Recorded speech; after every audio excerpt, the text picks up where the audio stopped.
Hello, beautiful beings. Thank you so very much for dropping by this video. To anyone who's new to this channel is all about non-duality, but more specifically, understanding the difference between authentic, actual non-duality and nonsense non-duality, often called Neo-Advaita.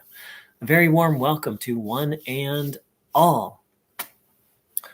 I was absolutely shocked today when I came across some Buddhist writings.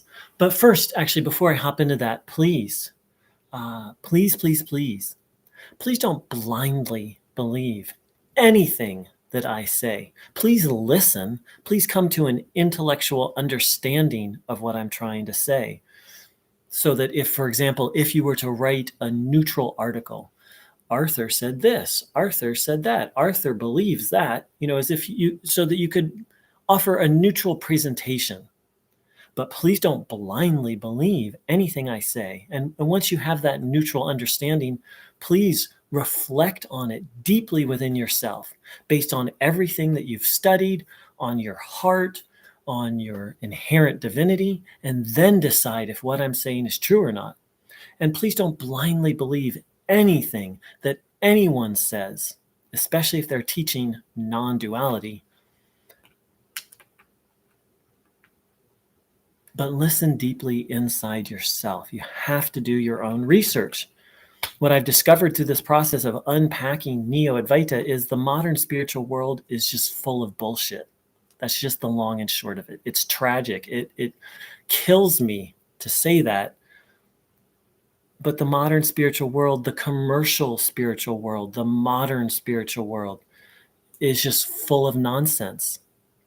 I can't, you can't, we can't blindly believe anything anymore. And the internet has only made that worse. And here we are on the internet. So welcome to everyone who's live right now. Steezy Brahman, hello. Thanks for saying hi. So I was shocked today to read that the Buddha, 2,500 years ago, talked about Neo-Advaita. Now, he didn't call it Neo-Advaita, but he talked about literally, he full-on described the phenomenon of Neo-Advaita and why it's dangerous. So I'm going to read a little bit. I'm going to post a link to share what I'm reading from. It's from the Wikipedia a Wikipedia article. And to be clear, I'm talking about Theravada Buddhism, which is based on the historical writings. Well, we hope they're historical, the earliest writings of what the Buddha taught. So this is talking about, I'm just going to start reading. This is how a person of wrong view attends inappropriately. Was I in the past? Shall I be in the future? Am I? Am I not? What am I? So I'm going to break that down. So in essence, the Buddha said, you asking these questions causes a lot of problems. And then he goes to list a set of problems that if you percolate, meditate, reflect on this, try and answer these questions, that those questions are, and he says, attends inappropriately. If you ask these questions inappropriately, it's going to generate a whole nother set of beliefs. And in the Wikipedia article, it actually lists, the Buddha says, if you ask these questions in the wrong manner, it's going to generate a whole set of possible wrong beliefs. I'm not going to read those long beliefs. You can read them there. But again, this is how a person of wrong view attends inappropriately. Was I in the past? Shall I be in the future? Am I? Am I not? What am I? And he didn't say, who am I? But let's just tag that in there. That's within the realm, I believe, of what the Buddha was saying. If you ask these kind of questions inappropriately, it's going to generate a whole bunch of gunk. And here's how he describes that gunk. This is called a thicket of views, a wilderness of views, a contortion of views, a writhing of views, a fetter of views. Bound by the fetter of views, the uninstructed is not freed, I tell you, from suffering and stress. And I would add to that, not just the uninstructed, but the one who is instructed incorrectly. Let's be really clear. All Neo-Advaita teachers are self-appointed. They had some experience. They decided, oh, I'm enlightened now. And they decided, oh, I can teach other people. That's one of the things that separates nonsense non-duality from traditional non-duality, is in Neo-Advaita, the teachers are always self-appointed. They have decided, I am enlightened, I am qualified to teach other people.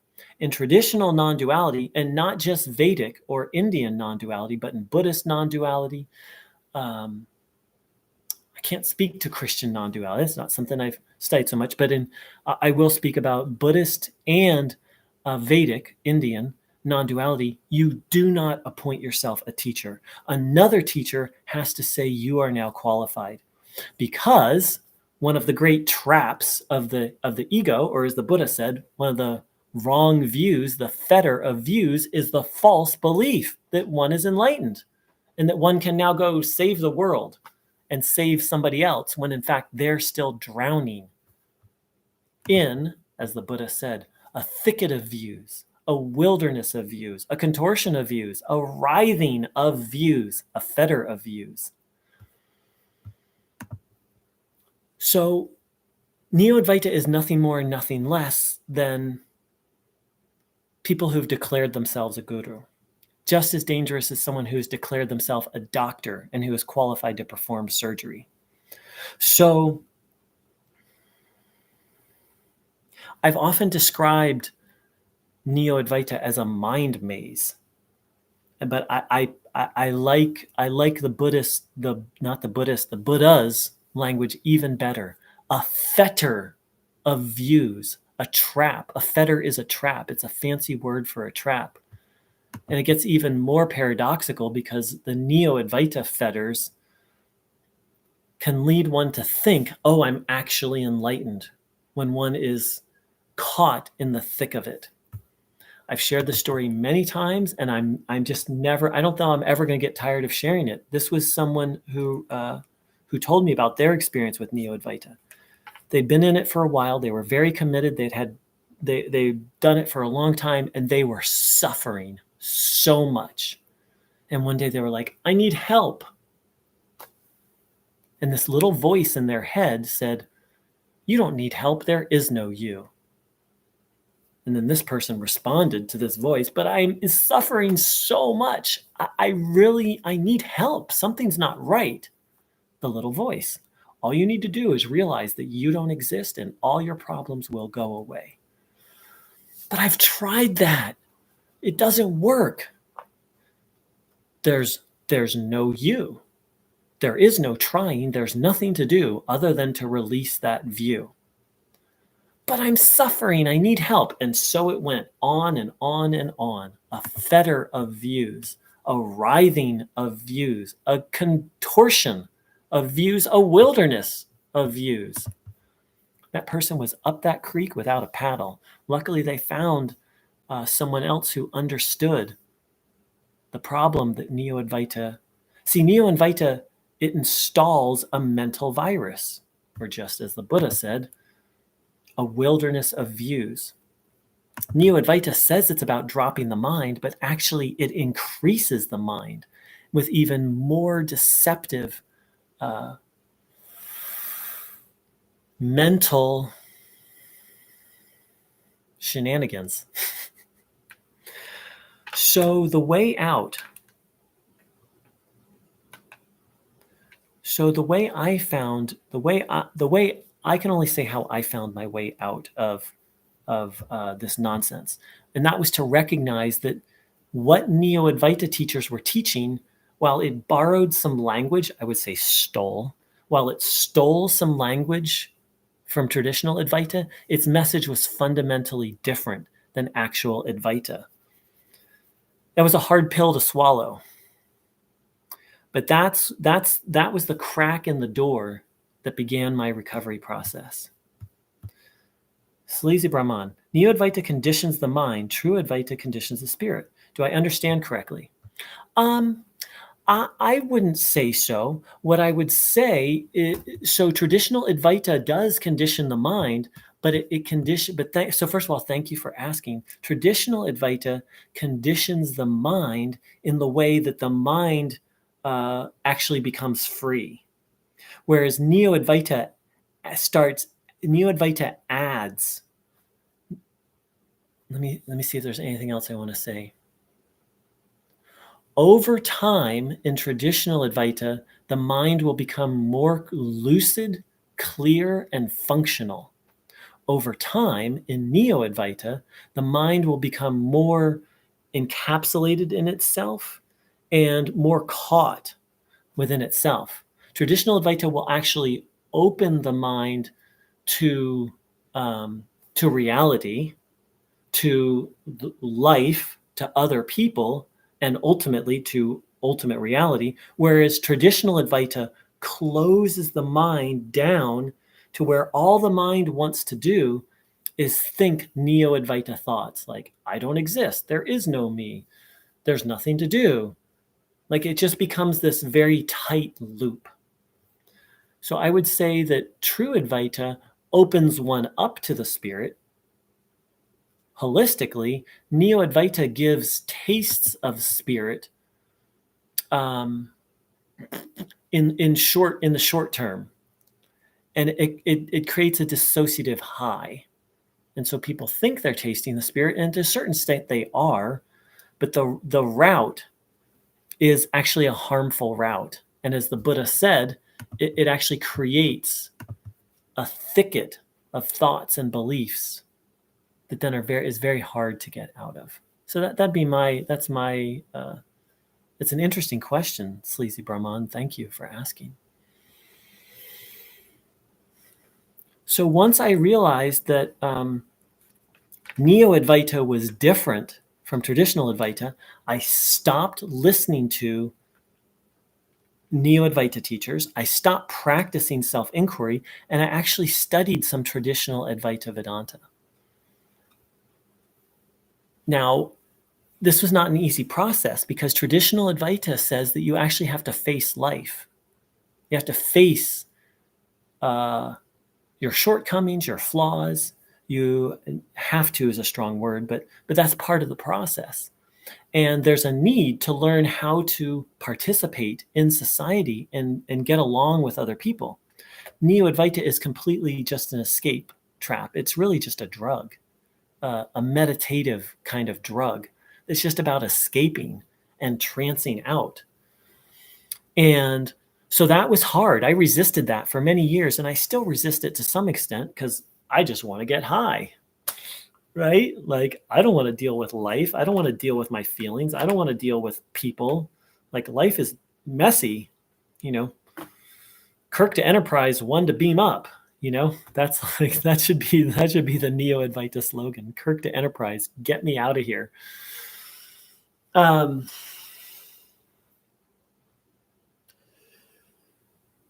so it was a process, because then I would seek out other forms of escapism. And I finally just realized I've just got to relearn how to be human. Neo-Advaita robbed me of my humanity and my capacity to function. And I just need to learn how to be a human and how to function. And so that was painful because I didn't want to do that. I just wanted to escape. And then I went really deep in traditional Advaita. I actually studied with a traditional Advaita Vedanta guru, and it was just completely different from anything I had been taught in Neo-Advaita satsangs. And then I realized that traditional Advaita was not my path. I had profound respect for it, still do, but it's just not the path for me. And so I've been looking around to, find a path that's suitable for me. So I'm sharing all this because I went pretty far down the Neo-Advaita rabbit hole, And it's not been a simple process to find my way out. On my website, neoadvaita.org, I have a model, kind of a map of how I recovered and what I believe some of the key steps are to recover from Neo-Advaita. Mu, beautiful, completely agree. You hear one truth and think the rest has authority. Remind and ground yourself. Get high whilst denying escapism. Escapism is sharing love wherever, escaping is sharing love wherever you can. Beautiful, completely. You hear one truth and think the rest has authority. Remind and ground yourself. Get high while denying escapism. So, the phrase I really latch on, I'm honestly not understanding everything that you're sharing, but the sentence, get high while denying escapism. That's what I hop into is,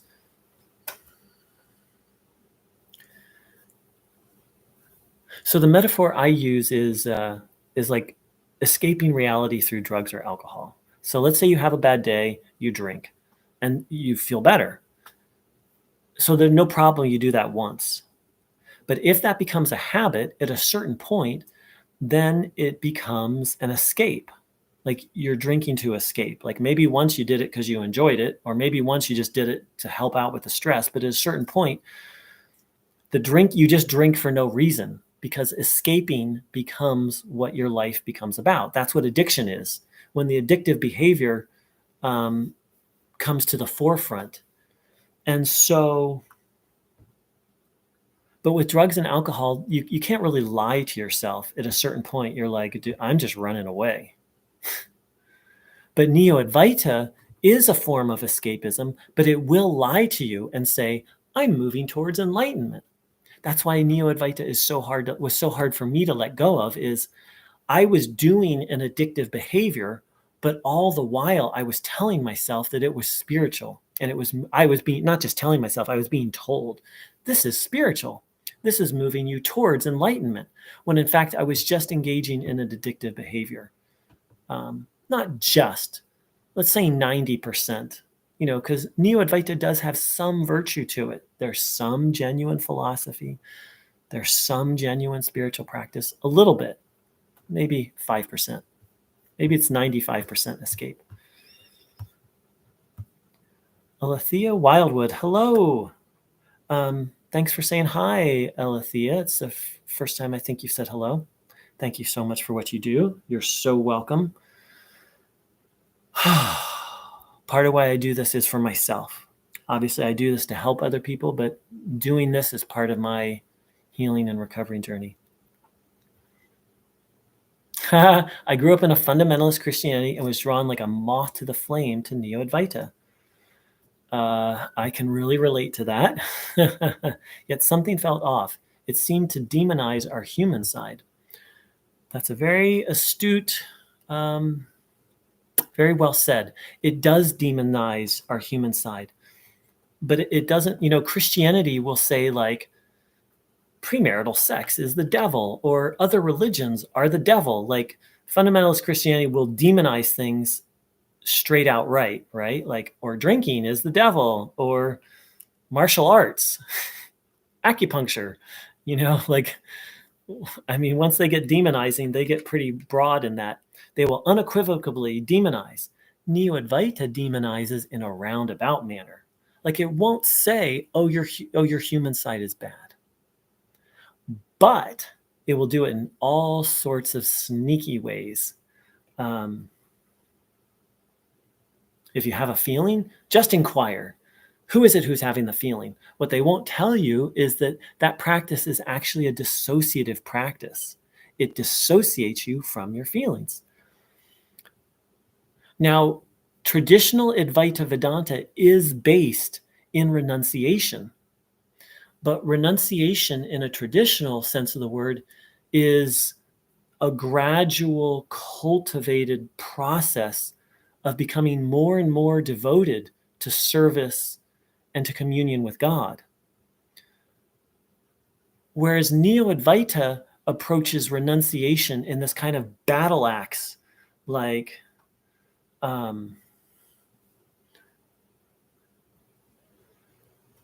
well, I'm just trying to think of an actual example of I've heard of this of, I mean,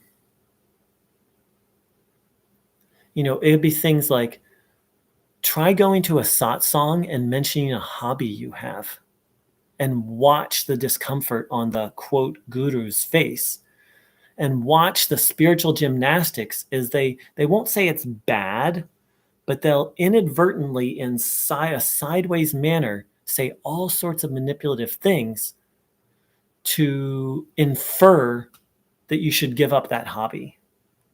Neo-Advaita doesn't outright demonize our humanity, but it does covertly do so, and it teaches a spiritual practice and a spiritual philosophy that is completely anti-world, anti-life, anti-feeling, anti-relationship, anti-everything.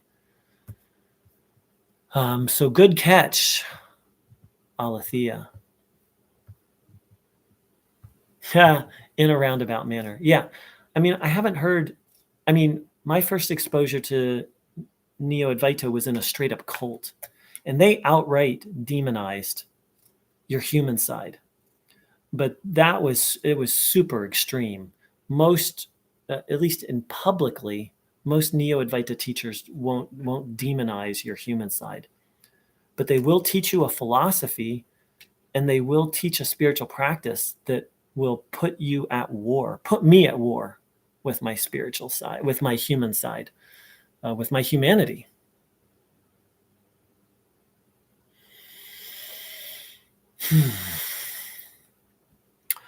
So to go back where I started,